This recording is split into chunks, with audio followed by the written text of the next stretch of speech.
because it happens so fast. The head nod, like from math class. Yeah. Just the, yep. I can never keep up with it. So I just go, yep, that's what they're like. No, good call. Are you getting position, Noel? Noel's messing with the camera. No. Go with position, Noel. Oh, no. I got a stain on my sweatshirt. So I was going to say something about that, too. I was going to say, are you just forgetting all professionalism, throwing it out the window? We all know what's going on right now. I'm rattled about coronavirus, and I'm openly speaking about it. And I forgot to change my sweatshirt. Sue me. Just stay inside of it. I got you. Yeah, go ahead, Noel. So we got a cool email from a guy with some really kind of actually interesting questions from Matt Laurent. How many are there? 2-part question. So is this 2 questions or 1 question? 2 questions. All right, so question 1. So does it ever scare you that some of the changes that you find yourself making today would disappoint the younger, unconscious version that you used to be? Oh, very cool question. No, I don't think that, because I think of myself as a younger man as being naive and stupid, right? You're a glass half full guy. Yeah, I'm a glass, I'm getting better. I'm a glass half full kind of guy. Yeah. So I think that, and I've talked about this before too on these, it's if you don't do something or think something that you didn't before, you're not growing at all. So like former me, I know I do a lot of things now that former me would have said, oh, that's so stupid or that's so dumb. But that's what made former me kind of dumb. Mm-hmm. You know what I'm saying? And hopefully 10 years from now, I'm a totally different opinionated person than I am now. Now that's different than values, right? Mm-hmm. My values are the same, but at the same time, like things that I think or things that I do completely changed. Yeah, I heard this saying a few years ago when I first started coaching. I've really liked it, and I've kept it in my back pocket for a while here. But it was new school teaching old school morals. Oh, yeah. And I've always kind of thought of that too. The value system of a human has been around for thousands of years. There's a pretty big book on it, if you think about it. And so we kept that around, but then obviously we're always evolving and adapting. I want to hear, because I was locked into what you were saying, so before I go back into me, I need to hear the question one more time. Sure. So does it scare you that some of the changes that you're making today would disappoint the younger version of yourself? Okay, so my thinking of that comes from the Greeks before, when I first heard that, and then I was listening to what you were saying. So I'll try to get back into how I was originally thinking of it. But from the Greeks, the know thyself, the old Greek, the Socrates, I believe, or the old Stoic philosophy of knowing thyself is power. I'd have to imagine that knowing thyself first starts with knowing you don't know yourself. So you'd essentially have to start out a fool to become wise. And you see that with young kids now too, and even ourselves. Like right now, you'd have to assume that in 10 years when we re-listen to this, we'd have to think that we somewhat think we're sounding stupid right now. If we were to think of older Steve and Harv, we'll go couple kids we're a running bunch around. of dummies, and I think that that's like the progress of being a human. So I think if you can flip that on itself and not be so insecure or afraid of being a fool, now you use it as a glass half. I'm going to use that the whole podcast. A glass half full analogy, right? Because I can look at myself and go, okay, I'm a fool today. I need to observe why I'm a fool. Why do I make stupid decisions or bad decisions, in not a negative way, but in a progressive way? So you have to be able to see the younger self. You can't look at your younger you and think to yourself, why did I act like that? Or why did I do that? Because if you can do that and you can look at that younger self and see how far you've come, then you would be adapting, which is what we should be striving for all the time. Yeah, and we're at Harv and I are at a really easy age to answer that question too. Yeah, that's a good point. Because we're like 30, 31. Mm-hmm. So our younger version of ourselves was 21-year-old. Right. And you look back at a 21-year-old and you go, what an idiot. Now, if you're, 45 and you look back at a 35-year-old, maybe that's a really drastic change at a time where you've already had a lot of concrete thoughts and values compared to us, who when we're 21, it's like, your biggest worry is who are you dating? Where are you going? What are you doing? Wild you say that. That is wild you say that, because yesterday, matter of fact, in these coffee buzzes, there's always some weird thing that always is relevant in the moment. it's wild you said that. When I was in Eau Claire playing summer ball, you weren't there this year, but I remember when I was 21, it was like the first month of me being 21, I went out to dinner with a couple of the families and a couple of the guys who were like 19 or 20 on the team, and we were all going to drink beers that night, you know, but I was the only one who could drink beers at the bar, you know, and so I remember going to the dinner, and one of the parents looked over at us. You know how the parents would always kind of take care of you guys, take care of us when we were young, and they'd buy us dinner or whatnot. I remember one of the parents looks at me and goes, "Harv, you having a drink with dinner?" Like asking me in a very normal way. You know how you would, if I looked at you, if we were having dinner, like, "Are you getting a beer? We gonna have a beer? Yeah, we're getting a beer." Is this the thing where we're gonna sit here a little bit? Yeah. Yeah. That's what this guy did to me. And I laughed about this to myself last night because I thought to myself how in that dinner, I distinctly remember going, yeah, I'll have one. I remember thinking that. And then why I laughed to myself last night was then when I got done being an adult, you know, at that dinner, because I only had one at the dinner, and I sipped it and had intellectual conversation. Probably put a couple olives in there. Yeah, exactly. And then that night, the reason why I was laughing to myself last night, because then that night I ended up having like 15 beers with the boys, you know, like tying one on and doing the exact opposite. And then I was thinking about how that's now reversed, because back then I would drink one beer to seem valued by an older adult or whatever, to sip a beer when I turned 21. That was a huge deal. But then I still had that that kid in me where I didn't want to just sip one beer. I wanted to tie one on. Where now it's flipped, right? Like the only way we're tying one on is at a very good friend's wedding. Huge, like MindStrong or MASH, like event. Yeah, like a celebration. And sometimes you accidentally tie one on because you're just excited. For sure.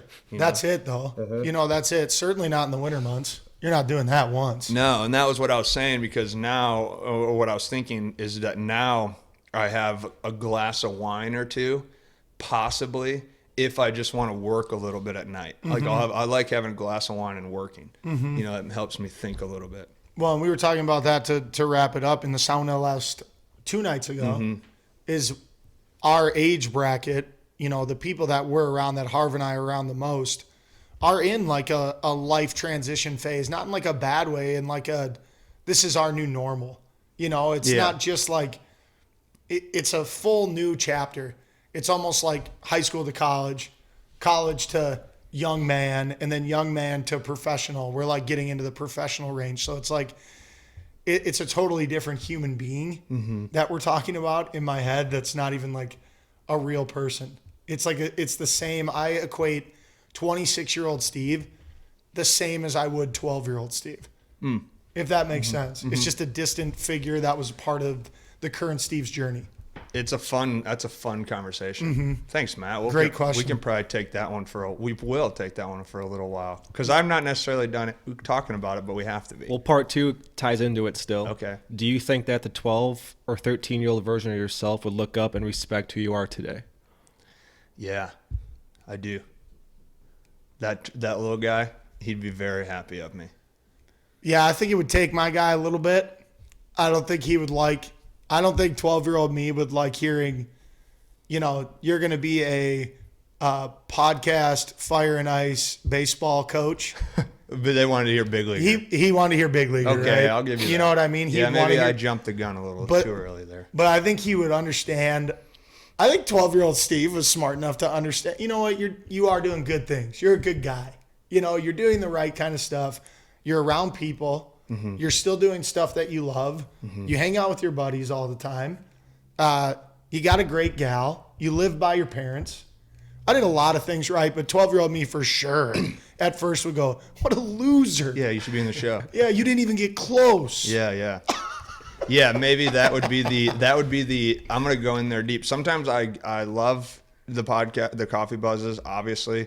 I get sometimes I don't like how much, because we're forced to have to answer questions about ourselves, right? And that's sometimes I'm like, oh, man, dude, I'm always doing that. I feel like, you know, I kind of want to get it away from me on that sense. But this is a fun question, and this is I started it like that so I can confidently allow myself to go deeper into this answer. But I think you're right. Like the immature 12-year-old Harv would go, "You loser! You failed miserably." Because at that age, and I would assume you were the same. We were pretty good. I was really good at baseball when I was young. It wasn't.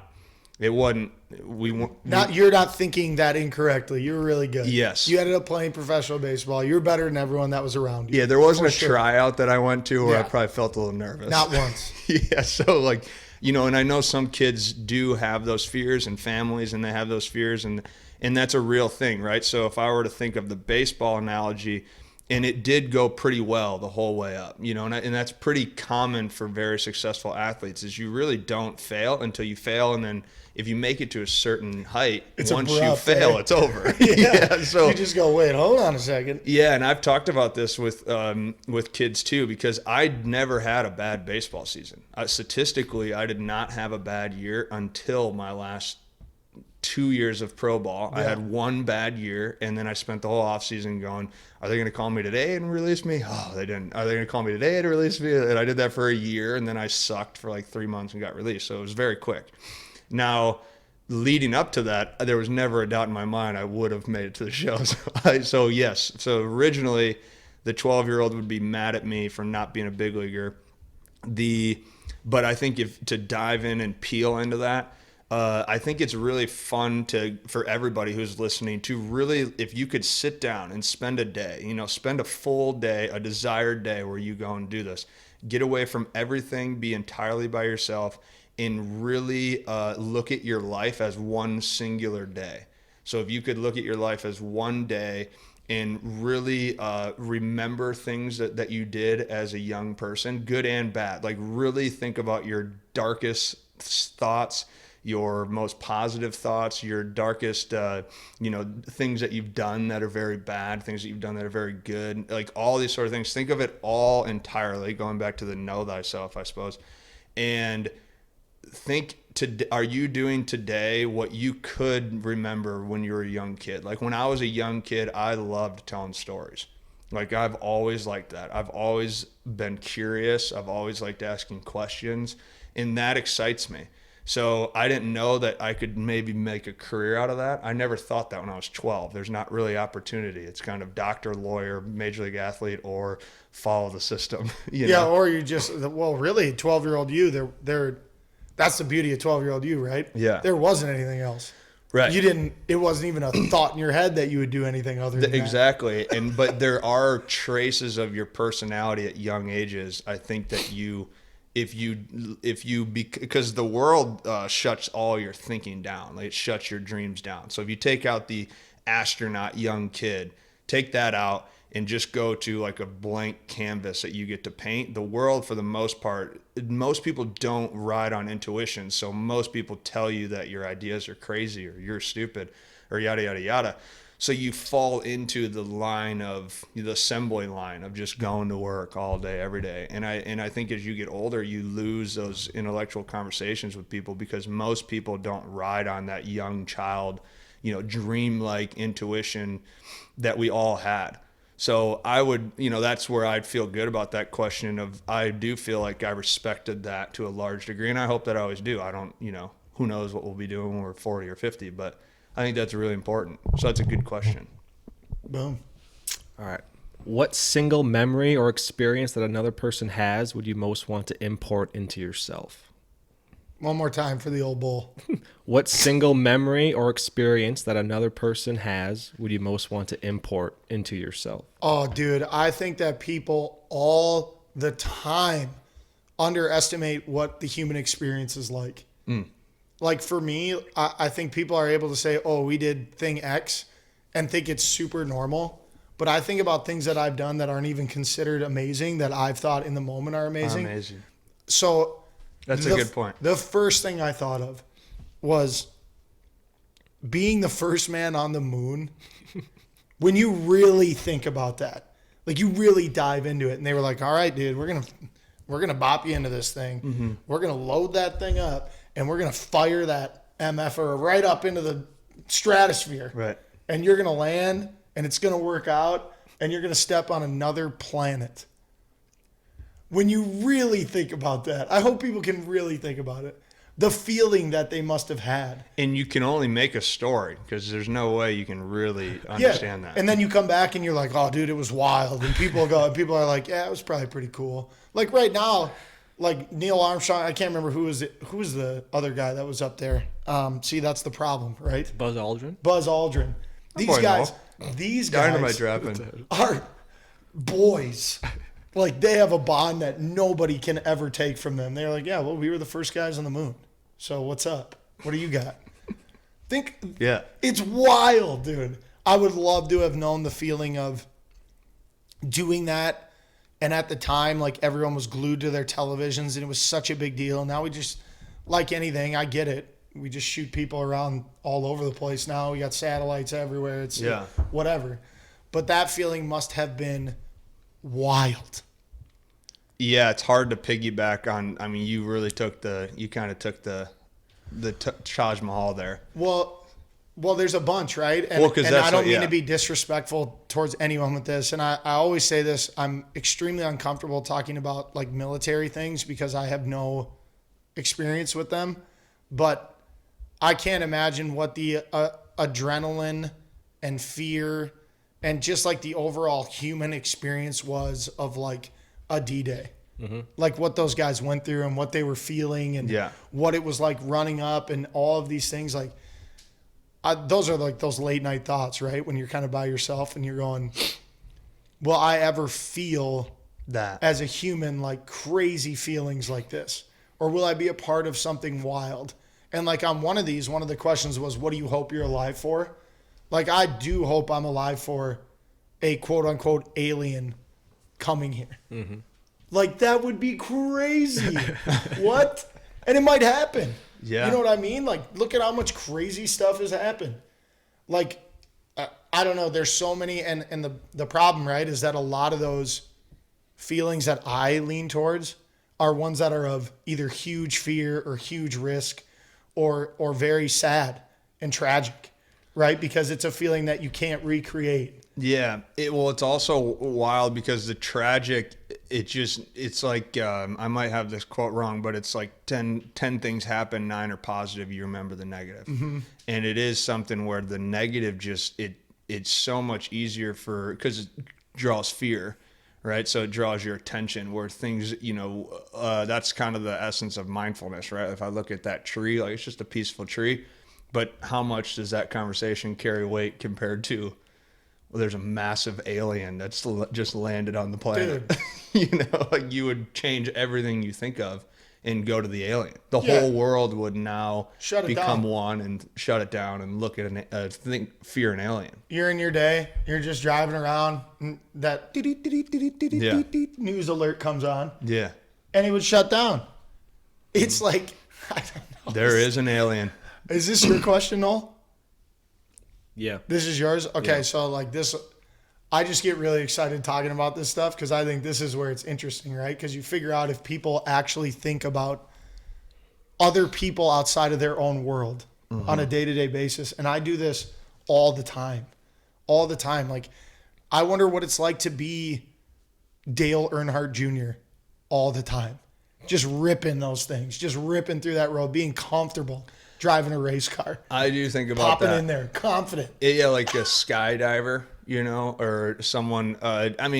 You could go through all of it. I mean, think about the first time a human saw a mountain, or like the first time you were exploring and you were just, let's imagine Oregon Trail style. You don't even know there's oceans you get to the end of an edge and you just see straight ocean and you just go, what just happened? What's this? Yeah, what is this now? Did I just reach the end? What game am I playing? There's all these wild things that have happened.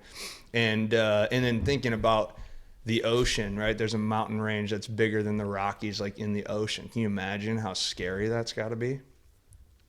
It's terrifying. It's terrifying. Let me tell you that right now. We're just sitting in nice old good old Minnesota, and there's just things out there that we don't even know about. I mean, there's an alien. Do you ever think about, like, I'm a big History Channel, like, / National Geographic Channel guy. Mm-hmm. Do you ever, like, wonder what it would be like to be in those crazy historical situations? I do all the time, yeah. I wonder who I would be, what I would be like how would I respond to it? If I was on the Titanic, what was it like? Like it literally went from 1 hour people lying to each other and saying, we're good. They're To absolute fear. to the dang thing is in the ocean. And then you see it up in the air going down like that. I mean, I'd like to say that I'd be, Geronimo style on it, but that sounds absolutely terrifying. I'd rather look at that tree with my cup of coffee. For sure. Absolutely. So I think the more that people can truly not just look at something and look at it as a movie. I think too many people look at things as a movie or as a story instead of understanding that those movies and stories came from a real life thing. Yeah. And understanding that people experience those things. And I want to talk to those people, and I want to be around people that have done things that I can't even relate to. Mm-hmm. It's so wild. Mm-hmm. What a great question. Because now my brain's just going a million miles an hour on thinking about a tiger chasing me. Oh yeah. That's happened to somebody. Yeah. What was that like? Well, he had to grab other people and communicate with them and figure out how to make a spear and a fire and fend off that tiger. No, I'm talking about solo dolo. Just solo? Well, you're probably going down. Yeah. You're probably going down. Just zigzagging through the grass. Yeah. What's something that you wanted really bad, but once you had it, you never used it, or it lost its value to you? A lot of things. What's something you want really bad? Once you had it, you lose it or you don't use it? You never used it, or it lost all of its value to you. You realize you didn't need it or want it. The old Red Ryder BB gun, huh? The old Red Ryder story.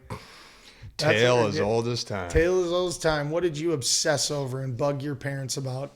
And until you didn't the point even they use bought it for you. And you then they didn't came in even and they use go, it. you know what? You don't even use this thing. I had, well, and see, that can be a tough one to answer too, because when I was about 12, just a little boy, 10 to 12, my parents got me one of those Papa Shots, with the little plastic balls. Shoots it back out. And you shoot and it goes in, and if it hits the Slides. little trigger Yeah, I remember up that. top, it would give you basket. The back of the door ones or on the wall? What's that? You put them on the back of the door or on the wall? Oh no, this was the real deal. real with deal? the slide down thing. Okay. And real deal thing. Yeah. And boy, did I use that for about 5 months every day. And then after that, I never used it again in my entire life. But for 5 months, I used it every single day. So to me, that's kind of like the kickoff to my brain of saying how materials are just you can love them so much for such a short amount of time, and then they go. And your life just keeps moving on. Yeah. The wheel keeps spinning. I'm gonna circle all the wagons here and just tie it all together, because you're using the 10 to 12 analogy. We started off the podcast thinking 10 to 12. I think that's probably part of the growing of ages is, you realize as you get older, you stop saying, just don't get me anything for Christmas, or I don't need much for my birthday. Because over the years, you're not using pretty much most of the things. I have so many things I haven't used that it's just, don't get me anything at this point.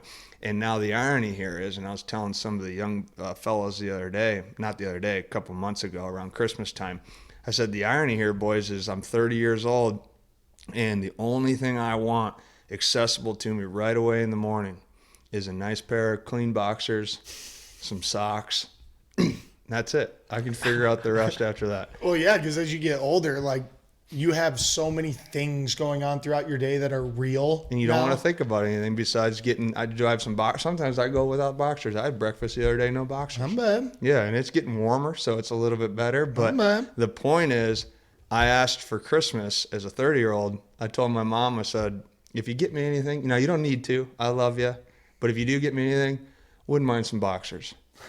I spent my whole life not wanting boxers. I always wanted those basketball hoops. And that's a great one, right? Because a lot of the times when you say something like, don't get me anything, they're like, well, no, I'll get you something. You ask for a cast iron skillet, and they're like, well, I'm not going to buy you that. I go, well, I told you not to get me anything. I don't want a DVD. I don't want a new pair of pants. I'm not going to play it. I'm not going to play it. Yeah, it's either get me a cast iron skillet or shut up about it. Yeah. Those are the two options. Or get yourself a cast iron skillet and make some freaking pancakes on Christmas. Yeah, let's have some pancakes. Yeah, let's get some cakes. They got good. I've been eating a lot of pancakes lately. Isn't that wild? The older you get, the less stuff you try to have. You just try to get rid of it. And I think that segues into a beautiful thought experiment for the listeners, and have less. Have less, unless those things allow you to be out in the water. Yeah. Okay. Now I'm still striving to have a boat one day. I've been open and upfront about that. I want a boat. I want to be out on the water. Other than that, shut it down. He's a boat guy. He's a boat guy. Nolan, you make sure that that day on the boat, you get that sunscreen on that nose of yours. Yeah, right? you're a sunscreen nose guy. I need it big time. Sunscreen nose guy, and keep it classy. Be well, everybody. Cheers.